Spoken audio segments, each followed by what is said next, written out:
शायरा राय, ये लड़का थे, इन्होंने एक सर्जरी करवाई और अपने जेंडर को तब्दील कर लिया। इस वक्त ये लड़की हैं, ये ओ लेवल्स ए लेवल्स कर चुकी हैं, फॉरेन क्वालिफाइड हैं, एक बड़ी अच्छी फैमिली से ताल्लुक रखती हैं। एक पैदाइश से लेकर जवानी तक मैंने अपने आप को एक औरत की तरह महसूस किया। मैं अपना स्कूलिंग स्टार्ट किया था तब से ही होता था ट्रोलिंग, बुलिंग, हैरेसमेंट, मोलेस्टेशन, ये अक्सर फ्रेंड सर्कल्स में और नेबर्स में और होते थे। मैं एक चीज यहाँ के लिए सर्जरी करवाई क्यों? हर चीज का एक पुख्ता रीजन होता है। कोई भी तो दोस्तों, पाकिस्तान में एक अजीब तरह की बीमारी फैल रही है। लड़के जो वहाँ के लड़के जो है अपना जेंडर चेंज कर रहे हैं। अभी लड़के तो जो है वो अपनी सर्जरी करा के लड़कियां बन रहे हैं और लड़कियां जो है लड़के बन रहे हैं। तो वो ऐसा क्यों कर रहे हैं, तो चलिए वीडियो में जानते हैं। आज इस वक्त जो शख्सियत मौजूद है, इनका नाम है शायरा राय। ये लड़का थे, इन्होंने एक सर्जरी करवाई और अपने जेंडर को तब्दील कर लिया। इस वक्त ये लड़की हैं, ये ओ लेवल्स ए लेवल्स कर चुकी हैं, फॉरेन क्वालिफाइड हैं, एक बड़ी अच्छी फैमिली से ताल्लुक रखती हैं। एक इनकी छोटी बहन थी और ये उस बहन का भाई थी, लेकिन ऑपरेट करवाने के बाद ये उस बहन की ही बहन है। जब इन्होंने अपना जेंडर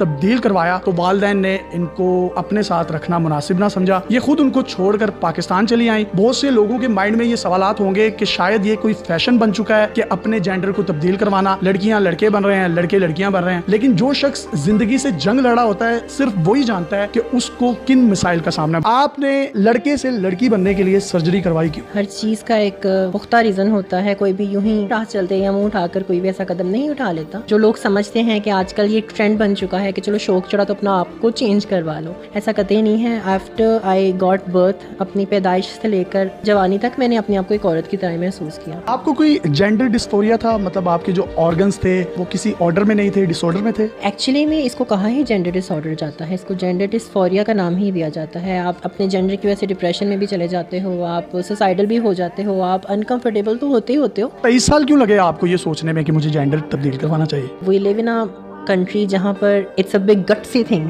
बड़ी हिम्मत चाहिए होती है। You didn't have any guts to do that? No I didn't. मेरे पास इतने गट्स 23 साल की उम्र तक नहीं थे। बहुत सोच समझने के बाद मुझे गट्स मिले। महसूस क्या होता था आपको? अपनी फीलिंग्स बताएं ना। आप किस कुर्ब में थी? आप किस दर्द में मुब्तला थी? अल्लाह की किताब में भी ये लिखा हुआ है कि अल्लाह ने इंसान को बेहतरीन तरीके में बनाया, एक बेहतरीन शक्ल में पैदा किया। बेहतरीन शक्ल में बनाया है।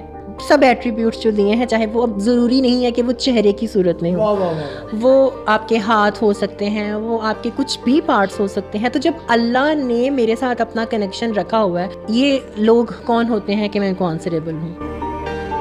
अल्लाह ताला कुरान शरीफ में फरमाता है कि मैंने इंसान को बेहतरीन शक्ल में पैदा किया। वो उससे मुराद सिर्फ शक्ल या फेस नहीं है, ये हाथ भी एक शक्ल है, ये मेरे पाँव भी एक शक्ल है, मेरी पूरी बॉडी भी एक शक्ल है। एक लम्हे के लिए सोचिए, ये मेरी 4 उंगलियां और 1 अंगूठा है, 7 उंगलियां और 3 अंगूठे होते तो कितना अजीब सा लगता है। ये तो बिल्कुल आप ठीक कह रही हैं, बात गुफ्तगू ठीक कर रही हैं। क्या उसकी वजह से कोई डिप्रेशन था, या आप सोचती थी कि लोग आपको ताने देते हैं, आवाजें कसते हैं, या आपको लेट डाउन करने की कोशिश करते हैं? जब से मैंने अपना स्कूलिंग स्टार्ट किया था तब से ही होता था ट्रोलिंग, बुलिंग, हैरेसमेंट, मोलेस्टेशन, ये अक्सर फ्रेंड सर्कल्स में और नेबर्स में और होते थे। मैं एक चीज यहाँ आप लोगों को क्लियर कर दूं, शी इज नॉट ट्रांसजेंडर। ये कोई ख्वाजा सरा नहीं है, ये मुकम्मल तौर पर एक लड़की है। इन्होंने इंटरव्यू से पहले मुझे बताया भी, और कुछ मैंने इनकी मेडिकल रिपोर्ट्स को भी देखा है। ऐसा ही है। जो ख्वाजा सरा होते हैं उनमें मेरे काफ़ी फ्रेंड्स भी हैं। I do have a lot of respect for such people. I think उनकी रिस्पेक्ट और उनको ये क्लैरिफाई करना बहुत ज़रूरी है कि what is the difference between me and them. ये जो आपने अपनी सर्जरी करवाई, ये कितनी देर का ऑपरेट था और was it painful? Of course it is, and especially when it comes to your organ and general parts, then of course it is painful. You cannot just say that कि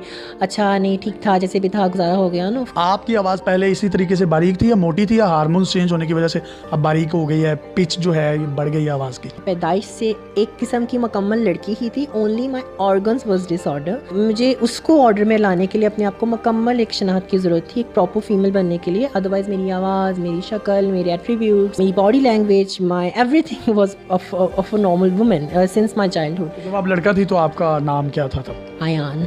आयान, या that was the name मेरा। अब अपना नाम फिर आपने शायरा क्यों रखा? मैं 3 महीने की आइसोलेशन में चली गई थी अपने इस कदम के बाद, और मैंने उस 3 महीने में अपने पूरे 3 महीने कमरे में ही गुजारे। उस वक्त मैं अपने आप को बिजी करने के लिए शायरियाँ लिखती थी। अभी भी बहुत से लोग जो हमारी इस वीडियो को देखेंगे आपको तरह तरह की गालियाँ देंगे, शायद मुझे भी दे दें। उनको कोई पैगाम देना चाहें आप? वो एक कहावत है ना कि कवर को देखकर आप जज नहीं कर सकते। यू कैन नॉट जज somebody from the cover of a book, you have to read the entire book.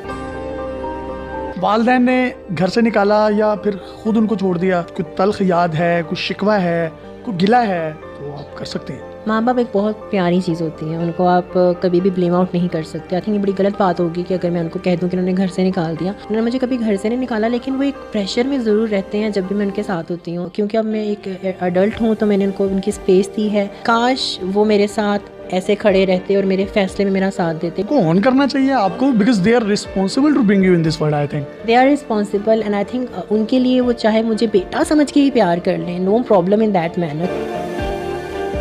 माँ बाप के बगैर एक उदासी महसूस होती है कि उनसे एक फासले में अब मैं आ गई हूँ, सेपरेशन हो सिर्फ उनकी खुशी के लिए कोई उनको ताने ना दे। सिर्फ उनकी खुशी के लिए ये मैं उनको बताना, अगर वो देख भी रहे हैं तो मैं आपको बताना यही चाहती हूँ कि मैंने ये आपसे अलहदगी का फ़ैसला आपकी वजह से ही लिया है, ताकि आप लोगों को मेरे वजह से मसले ना आए। मुश्किल होता है, तकलीफ होती है, कभी कभी ऐसे ही बैठे बैठे आंसू आ जाते हैं। दुनिया से मैं इतनी वाकिफ़ नहीं होती रोने के लिए, मैं अकेले बैठ के रो लेती हूँ। अब आप अकेली रहती हैं? हाँ, अकेली रहती हूँ। तन्हाई पसंद तो आप पहले ही थी, या अब फील होते हैं लोगों के लहजे रवैये? अब नहीं होता, पता है, एक जेल थी पहले, एक वो कैद थी कि अच्छा मैं लड़कियों की तरह दिखती हूँ, लड़कियों की तरह चलती हूँ, लेकिन मुझे लड़कों वाले कपड़े पहनने पड़ते हैं। कहीं ना कहीं लोग गलत गलत अल्फाज कसते थे जब मैं गुजरती थी, उनको तो वही लगता था ना कि ओके गे जा रहा है या मीठा जा रहा है, गंदे गंदे वर्ड्स। आपसे ज्यादा इस बात को कोई फील नहीं कर सकता एक नॉर्मल इंसान की तरह। जब वो आपको ट्रांसजेंडर समझकर छेड़ते हैं, तो जो असल में ट्रांसजेंडर्स हैं उन पर क्या गुजरती होगी? इनफैक्ट कि आप एक फीमेल जेंडर हैं, उन लोगों को कोई पैगाम देना चाहें जो इस तरह की हरकत सकनात करते हैं ट्रांसजेंडर्स के साथ? हर इंसान इज्जत का मोहताज होता है। I have a lot of friends in transgender community जो बहुत अच्छे हैं। मुझे समझ में नहीं आता कि क्या मजा मिलता है उनको तंग करके या उनको छेड़ के, या मुझे भी तंग करते हैं। अभी तो बिल वगैरह भी पास हो चुका हुआ है, अगर कोई ऐसा हरकत करे तो मैं कहती हूँ फट से जाकर उसको अंदर करवाओ।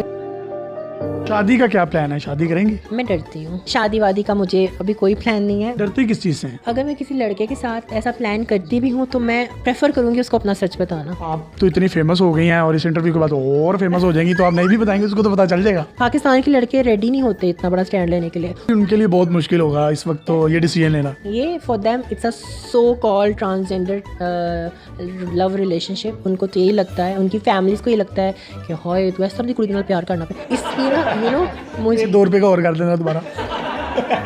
हाय तू इस तरह की कुड़ी के नाल प्यार करना पे।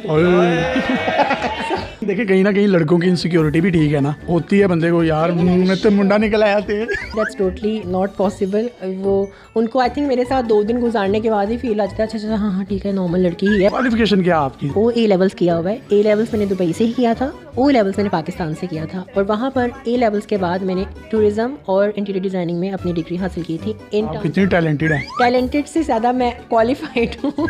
मर्द हो, औरत हो, ट्रांसजेंडर हो, कोई भी हो, they need to get basic education. अब आप प्रोफेशनली क्या कर रही हैं? मैं एक सिंगर हूँ और मेरा अभी एक बहुत ज़बरदस्त गाना कमली आ रहा है मोहसिन अब्बास हैदर के साथ। वो उसकी कोई हुक लाइन ही गा कर सुना दें हमारी ऑडियंस को, अभी तो आना ही है। डेफिनेटली। तो दोस्तों जैसे कि आप लोगों ने वीडियो में देखा कि भाई वहाँ के लड़के जो है अपना जेंडर चेंज कर रहे हैं अभी, और वहाँ का एक लड़का भी उसने अपना जेंडर चेंज किया है। वो भी पहले तो लड़का था भाई, ऐसे ही रहता था लड़कियों की तरह, भी उसे जो है लड़कियों की तरह रहने का जो है शौक था, उसे अच्छा लगता था लड़कियों की तरह रहना, बोलना, सब कुछ लड़कियों की तरह ही करता था। तो भाई लोग उसे अलग अलग तरह के भाई ताने देते थे, उसे जो बुरा लगता था। तो भाई उसने जो है एक बात भाई उसने डिसाइड किया कि वो जो है अपना जेंडर चेंज कर लेगा, और वो जो है सर्जरी कराकर लड़की बन गया।